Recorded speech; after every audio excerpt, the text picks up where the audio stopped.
नमस्कार, मैं अनुराधा आप सभी का एक बार फिर से हार्दिक स्वागत करती हूँ। तो आज जिस टॉपिक पे हम बातचीत करेंगे वो है अनुसूचियाँ। तो इसके पहले हमने अनुच्छेद और भाग दोनों पे बातचीत कर ली थी। उसका एक हमने अलग-अलग से वीडियो भी बनाया है, वो एग्ज़ाम की दृष्टि से काफ़ी इम्पोर्टेंट टॉपिक है, तो एक बार आप लोग ज़रूर जाके देखिएगा। इसको अनुसूचियाँ को इंग्लिश में शेड्यूल्स बोलते हैं और अनुसूचियाँ में जो हमारी भारतीय संविधान है, उसमें कितनी अनुसूचियाँ हैं और उनके कौन-कौन से विषय हैं, उसके बारे में आज हम जानेंगे। भारत के मूल संविधान में 8 अनुसूचियाँ थीं, वर्तमान में 12 अनुसूचियाँ हैं। तो जो भारत का मूल संविधान था, उसमें कितनी अनुसूचियाँ थीं? तो वो 8 थीं और वर्तमान में कितनी अनुसूचियाँ हैं? तो 12 अनुसूचियाँ हैं। तो पहले तो 8 थीं, बाद में संविधान संशोधन कर के उसको 12 अनुसूचियाँ हुई हैं। पहली अनुसूची, जो फर्स्ट शेड्यूल है, उसमें क्या है? तो राज्यों के नाम और उनके न्यायिक क्षेत्र। ये आर्टिकल 1 से 4 में है। पहली अनुसूची राज्यों के नाम और उनके न्यायिक क्षेत्र। दूसरी अनुसूची संघ राज्य क्षेत्रों के नाम और उनकी सीमाएं। भारतीय संघ के पदाधिकारियों को मिलने वाले वेतन, भत्ते तथा पेंशन आदि का उल्लेख। तो दूसरी अनुसूची में क्या है? तो संघ राज्य क्षेत्रों के नाम। पहले में क्या था? पहले अनुसूची में तो राज्यों के नाम था और उनके न्यायिक क्षेत्र के बारे में था।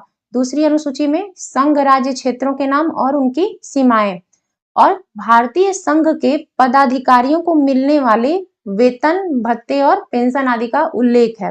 तो ये जो भारतीय संघ के पदाधिकारी हैं, इनमें से किसके-किसके वेतन या भत्ते और पेंशन का उल्लेख है, तो वो है सबसे पहले तो इनको देख लेते हैं, भारत के जो राष्ट्रपति हैं,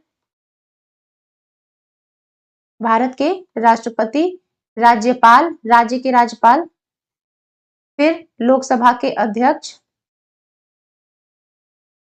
आपके सुप्रीम कोर्ट, हाई कोर्ट के न्यायाधीश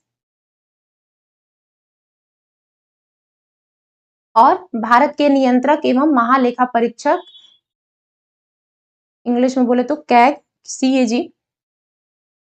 इन पदाधिकारियों को मिलने वाले वेतन और भत्ते तथा पेंशन के का उल्लेख मिलता है किस अनुसूची में? तो दूसरी अनुसूची में। तीसरी अनुसूची, भारतीय संघ के कुछ पदाधिकारियों की शपथ और प्रतिज्ञान का प्रारूप। तो ये भारतीय संघ के कुछ पदाधिकारियों के शपथ और प्रतिज्ञान का प्रारूप किस अनुसूची में मिलता है? तो वो है तीसरी अनुसूची। और ये पदाधिकारी कौन-कौन से हैं? तो संघ के मंत्री, संघ के जो मंत्री होते हैं वो, फिर संसद के मेंबर, संसद के सदस्य भी बोल सकते हैं, संसद के मेंबर, फिर कैग जो हमने आपको बताया ऊपर कि भारत के जो नियंत्रक महालेखा परीक्षक होते हैं उनको कैग भी बोलते हैं, तो वो, और सुप्रीम कोर्ट, हाई कोर्ट के जो न्यायाधीश हैं वे, और इसके अलावा राज्य मंत्री, और भी इनकी जो लिस्ट है थोड़ी लंबी है। भारतीय संघ के कुछ पदाधिकारियों के शपथ और प्रतिज्ञान के प्रारूप, तो वो है संघ के मंत्री, संसद के सदस्य, सुप्रीम कोर्ट, हाई कोर्ट के न्यायाधीश, कैग और राज्य मंत्री जो होते हैं उनका उल्लेख, इनके शपथ और प्रतिज्ञान का जो उल्लेख है वो तीसरी अनुसूची में मिलता है। चौथी अनुसूची, भारत के राज्यों तथा संघ राज्य क्षेत्रों जम्मू और कश्मीर, दिल्ली व पुडुचेरी के राज्यसभा में प्रतिनिधित्व का विवरण।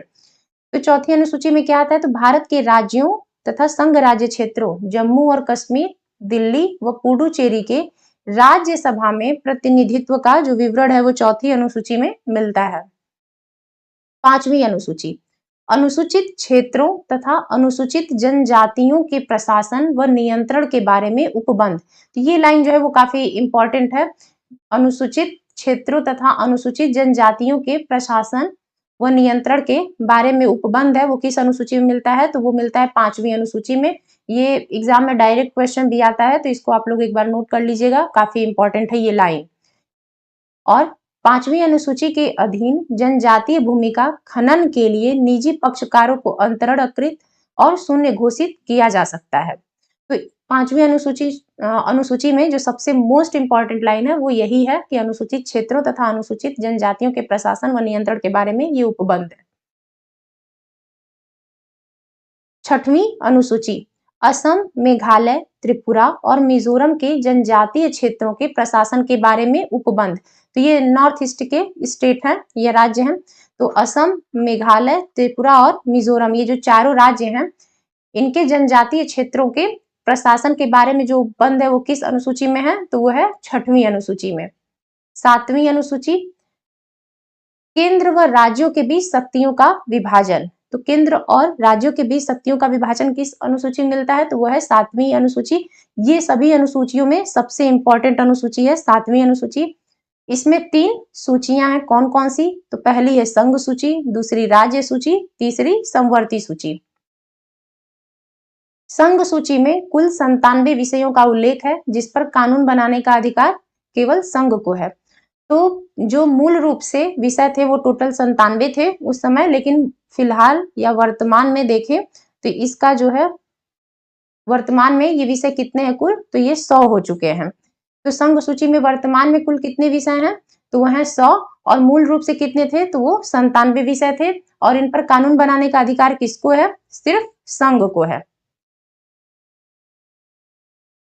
राज्य सूची में कुल 66 विषय हैं जिन पर कानून राज्य द्वारा बनाए जाते हैं। तो ये मूल रूप से इसमें राज्य सूची में 66 विषय थे, और इन पर जो कानून बनाने का अधिकार था वो सिर्फ राज्य को ही। तो अभी वर्तमान में राज्य सूची में कुल कितने विषय हैं? तो वो हैं 61 विषय। अभी इनकी जो संख्या है वर्तमान में वो 61 हो चुकी है राज्य सूची में। बाकी मूल रूप से जो पहले थी वो 66 विषय थे। समवर्ती सूची में कुल 47 विषयों का उल्लेख है जिन पर कानून बनाने का अधिकार संघ तथा राज्य दोनों को है। तो अभी हमने पहले देखा कि संघ सूची में सिर्फ कानून बनाने का अधिकार संघ को था, राज्य सूची में सिर्फ राज्य को था, लेकिन समवर्ती सूची में हम देखते हैं कि कानून बनाने का अधिकार संघ और राज्य दोनों को है। और समवर्ती सूची में कुल विषयों की संख्या मूल रूप से पहले कितनी थी? तो 47 थी। अभी वर्तमान में कितनी है? तो वर्तमान में 52 हो चुकी है। अभी वर्तमान में समवर्ती सूची में कुल विषय कितने हैं? तो 52 है। रेडियो और टेलीविजन, शेयर बाजार, डाकघर, बचत बैंक, जनगणना, बैंकिंग, बीमा, रक्षा, रेलवे एवं निगम कर संघ सूची के विषय हैं। तो ये जो सूची हमने देखा कि पहले 97 थी, अभी वर्तमान में 100 हो गई है। इनमें से कुछ विषय दिए हुए हैं कि कौन कौन से विषय हैं जो इंपॉर्टेंट है एग्जाम के दृष्टिकोण से। तो उसको हम देखते हैं कि रेडियो और टेलीविजन, शेयर बाजार, डाकघर, बचत बैंक, जनगणना, बैंकिंग, बीमा, रक्षा, रेलवे एवं निगम कर जो है वो संघ सूची के विषय हैं। पुलिस, लोक स्वास्थ्य और स्वच्छता, प्रति व्यक्ति कर, गैस, कृषि, रेलवे पुलिस। इसको हम ध्यान देंगे कि जो रेलवे पुलिस हम लोग भले कहते हैं कि केंद्र की नौकरी है, लेकिन वो राज्य सरकार इसमें आती है, राज्य सूची का विषय है। कारागार, पंचायती राज एवं भूमि सुधार राज्य सूची के विषय हैं। तो एक बार इसको आप लोग लिख लीजिएगा, दिमाग में नोट कर लीजिएगा, क्योंकि इससे भी क्वेश्चन पूछ देते हैं कि जैसे पुलिस पूछ दिया, रेलवे पुलिस पूछ दिया, लोक स्वास्थ्य कि किस सूची का विषय है। तो अगर आप लोग इस वीडियो को देखे रहेंगे और पढ़े रहेंगे तो आप लोग अच्छे से लगा लेंगे कि नहीं ये राज्य सूची का विषय है। आर्थिक योजना, आपराधिक मामले, जनसंख्या नियंत्रण और परिवार नियोजन, शिक्षा, वन, दंड प्रक्रिया, विवाह, विवाह विच्छेद या तलाक एवं गोद लेना समवर्ती सूची का विषय है। तो ये भी इंपॉर्टेंट है, ध्यान देंगे कि समवर्ती सूची के क्या क्या विषय हैं। तो उसमें से शिक्षा, तलाक, विवाह, दंड प्रक्रिया, गोद लेना, ये सब आपराधिक मामले, जनसंख्या नियंत्रण, परिवार नियोजन, ये सब समवर्ती सूची के विषय हैं। 8वीं अनुसूची, इसमें भारतीय संविधान द्वारा वर्तमान में मान्यता प्राप्त 22 भाषाओं का उल्लेख किया गया है। मूलतः इसमें 14 भाषाएं थी। तो भारतीय संविधान द्वारा वर्तमान में मान्यता प्राप्त कितनी भाषाओं को? तो 22 भाषाओं को। लेकिन पहले कितनी भाषाएं थी? 14 भाषाएं। अब बाद में कौन सी भाषाएं ऐड की गई हैं और किस संविधान संशोधन द्वारा, उसको हम नीचे देखते हैं कि कौन कौन सी हैं।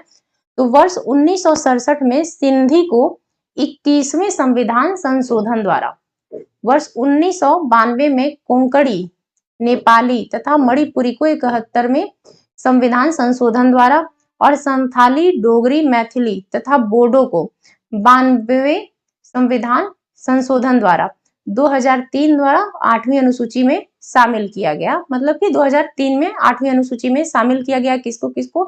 तो सिंधी को, कोंकणी, नेपाली, मणिपुरी संथाली, डोगरी, मैथिली तथा बोडो को। इसमें एक ध्यान देने योग्य बात है कि जो आपकी भोजपुरी है वो इसमें नहीं शामिल है, जो 22 भाषाएं हैं। बाकी इनके संविधान संशोधन आप लोग ध्यान देंगे कि कौन कौन सी भाषाओं के लिए कौन कौन से संविधान संशोधन द्वारा वो शामिल हुई हैं। 9वीं अनुसूची, विशिष्ट अधिनियमों और विनियमों का विधिमान्यकरण। प्रथम संविधान संशोधन अधिनियम 1951 द्वारा संविधान में शामिल 9वीं अनुसूची को भारत के प्रथम प्रधानमंत्री जवाहरलाल नेहरू के कार्यकाल के दौरान भारतीय संविधान में शामिल किया गया। वर्तमान में मई 2022 की स्थिति के अनुसार इस अनुसूची में 282 अधिनियम है। तो 9वीं अनुसूची में हम देखते हैं कि विशिष्ट अधिनियमों की जो बात की गई है वो 9वीं अनुसूची में है। तो प्रथम संविधान संशोधन अधिनियम 1951 द्वारा संविधान में ये शामिल हुई कौन सी सूची, अनुसूची, तो वो है 9वीं अनुसूची। क्योंकि इसके पहले हम देखें कि संविधान में मूल रूप से 8 अनुसूची थी, लेकिन बाद में 12 ही अनुसूचियां हुई। तो ये यहाँ से आप देखिए कि 9वीं अनुसूची किस संविधान संशोधन द्वारा ऐड की गई, तो वो 1951 में क्या हुआ कि 9वीं जो अनुसूची है वो भारत के प्रथम प्रधानमंत्री जवाहरलाल नेहरू के कार्यकाल के दौरान भारतीय संविधान में इसको शामिल किया गया। और वर्तमान में 2022 की स्थिति के अनुसार इस अनुसूची में कितने अधिनियम हैं, तो 282 अधिनियम है। 10वीं अनुसूची, 10वीं अनुसूची दल परिवर्तन या दल बदल के आधार पर निर्भरता के बारे में उपबंध है। 92 संविधान संशोधन अधिनियम 1985 द्वारा संविधान में इसको शामिल किया गया है। तो किस संविधान संशोधन अधिनियम द्वारा, तो जो 52वां संविधान संशोधन अधिनियम है उसके द्वारा 1985 में इसको संविधान में शामिल किया गया। किसको, 10वीं अनुसूची को। तो डायरेक्ट दल बदल भी बोल इसको लिख देता है, या फिर दल परिवर्तन के आधार पर निर्भरता के बारे में जो उपबंध है वो 10वीं अनुसूची में है। 11वीं अनुसूची, पंचायतों के अधिकार, प्राधिकार तथा दायित्व आदि के बारे में उपबंध। तो पंचायतों के अधिकार, प्राधिकार और दायित्व के बारे में जो उपबंध है वो किस अनुसूची में है, तो 11वीं अनुसूची में। 73वें संविधान संशोधन अधिनियम 1992 द्वारा संविधान में शामिल। मतलब कि 73वें संविधान संशोधन अधिनियम द्वारा 1992 में ये संविधान में शामिल की गई कौन सी, तो 11वीं अनुसूची। इस अनुसूची में पंचायती राज से संबंधित 29 विषय हैं। तो जो 11वीं अनुसूची है उसमें पंचायती राज से संबंधित कितने विषय हैं, तो वो है टोटल 29। 12वीं अनुसूची, नगर पालिकाओं के अधिकार, प्राधिकार तथा दायित्व आदि। तो अभी हमने 11वीं अनुसूची में क्या देखा कि पंचायतों के अधिकार, प्राधिकार और उनके दायित्व की बात की जा रही थी। 12वीं अनुसूची में नगर पालिकाओं के अधिकार, प्राधिकार और दायित्व की बात की जा रही है। 74वें संविधान संशोधन अधिनियम 1992 द्वारा संविधान में शामिल। तो ये किस संशोधन द्वारा शामिल है 12वीं अनुसूची, तो वो है 74वां संविधान संशोधन अधिनियम। और कब शामिल की गई है, तो 1992 में। इसमें शहरी स्थानीय निकाय से संबंधित 18 विषय हैं। जो 12वीं अनुसूची है वो नगर पालिकाओं से संबंधित है, तो इसमें शहरी स्थानीय निकाय से संबंधित कितने विषय हैं कुल, तो टोटल 18 विषय हैं। तो सभी विषयों को किस सूची में कौन कौन से कितने विषय हैं उसको हम एक साथ जान लेते हैं संक्षेप में। तो जो संघ सूची है उसमें आपके कुल कितने विषय हैं, तो वह है 97, अभी वर्तमान में हो गए हैं 100। फिर राज्य सूची, इसमें कुल कितने विषय हैं, तो ये हैं आपके टोटल 66, अभी वर्तमान में कितने हैं, तो 61, ये वर्तमान के हैं फिलहाल जो वर्तमान है। करंट में कितने हैं, तो संघ सूची में अभी 100 हो गए हैं, पहले थे मूल रूप से 97। राज्य सूची में पहले थे 66, अब हो गए 61। और उसके बाद समवर्ती सूची, समवर्ती सूची में कुल कितने विषय हैं, तो वो हैं 47, अभी फिलहाल में 52 है। मूल जो विषय वर्तमान में है वो 52 विषय हैं, पहले थे 47। इसके बाद आपके जो पंचायती राज से संबंधित विषय हैं वो कितने हैं कुल, तो वो हैं 29। और ये नगरीय स्थानीय निकाय से संबंधित जो विषय हैं वो टोटल 18 विषय हैं। तो इस तरीके से एक बार हम टोटल देख लिए कि कुल कितने विषय हैं किस सूची में और किससे रिलेटेड। तो उम्मीद है आप लोगों को वीडियो पसंद आई होगी, आप लोगों को समझ में भी आया होगा। तो इसका जो लाभ होगा जब आप परीक्षा में बैठेंगे तब किसी भी एग्जाम में जरूर इससे क्वेश्चन पूछे जाते हैं। या तो वन लाइनर में पूछते हैं या तो सुमेलित में पूछ दे, लेकिन आते हैं। ये सब जो भी हम अभी तक कराए हैं टॉपिक, वो काफी इंपॉर्टेंट टॉपिक को एग्जाम के दृष्टिकोण से ही कराया है, ताकि आप लोगों का अच्छे से कवर हो सके। और अंत में हम यही आप लोगों से बोलेंगे कि जो भी जीएस का हमारा पेपर या सिलेबस के अकॉर्डिंग जितना भी है, उसको हम एकदम कोशिश करेंगे कि 20 तक पूरे तरीके से आप लोगों का कंप्लीट करा दे। सिर्फ आगे अभी हिस्ट्री वगैरह भी आएगी, बस ये धीरे धीरे समापन की ओर है। उसके बाद हम प्रैक्टिस सेट भी लाएंगे। तो इसलिए आप लोग चैनल से जुड़े रहिए, बाकी चैनल को शेयर कीजिए, सब्सक्राइब कीजिए, कमेंट कीजिए। मिलते हैं अगली वीडियो में, तब तक के लिए नमस्कार।